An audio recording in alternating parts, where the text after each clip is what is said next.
En classe de troisième, j'étais souvent dans mon coin et il y a ma voisine de classe qui m'a approché une fois. Elle m'a dit que fais attention, les garçons de la classe ont prévu de te violer un jour.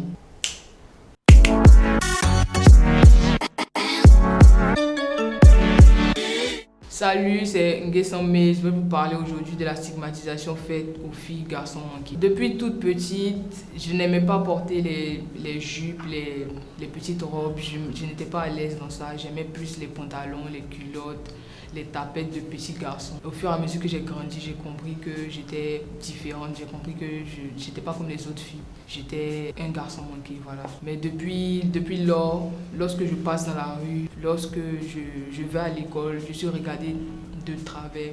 Les gens me regardent de travers parce que j'ai un style pas comme les autres. Par exemple, lorsque je vais à l'école, je me fous comme un homme avec une ceinture, avec des souliers. Les gens me regardent de travers. Je suis que se demande pourquoi ça s'habille comme ça en fait. Les garçons me regardent bizarrement. Ils parlent souvent en parabole. Je sais qu'ils parlent de moi. Souvent même les professeurs aussi parlent de moi en parabole. Quand je rentre en classe, ils font « Ah, mais c'est une fille ou c'est un garçon ?» Malgré le fait qu'ils voient mes seins.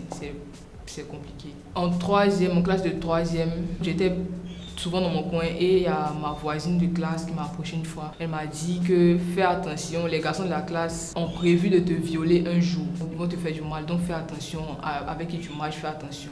Ils ont voulu me violer, je pense que c'est à cause de mon style, parce qu'ils se sont dit que, bon, elle, comme elle fait comme un garçon, on va lui montrer qu'elle est une fille en fait. On va lui faire ça, on va lui montrer qu'elle est une fille, qu'elle n'est pas un garçon. J'ai été un peu choquée, je partais plus régulièrement à l'école. J'étais devenue encore plus renfermée, j'en ai parlé à personne. Ma soeur m'avait remarqué que je ne partais plus à l'école. Je m'adonnais à d'autres choses. Je vivais constamment dans la peur. Quand souvent même je venais à l'école, j'étais toujours dans mon coin. À la récréation, je ne sortais pas. J'étais tout le temps là. Quand je passe, j'ai peur. Je regarde derrière moi qui arrive et tout. J'en ai pas parlé à mes parents, j'en ai parlé à personne parce que je me suis dit qu'ils allaient me dire voilà, on te dit de faire comme une fille, tu ne veux pas faire comme une fille, voici les conséquences, donc assume.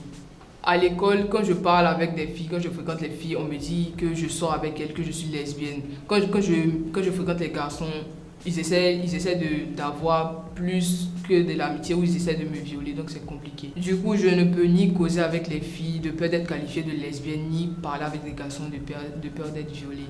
Une fois, je sortais avec mes amis. Nous étions en train de marcher et il y a une dame qui m'a vue. Elle s'est arrêtée carrément. Elle m'a regardé de travers et puis elle a sorti. Ça, c'est une abomination. Ça m'a tellement fait mal. J'étais arrêtée, je la regardais partir. Et puis j'ai coulé des larmes et puis je suis partie.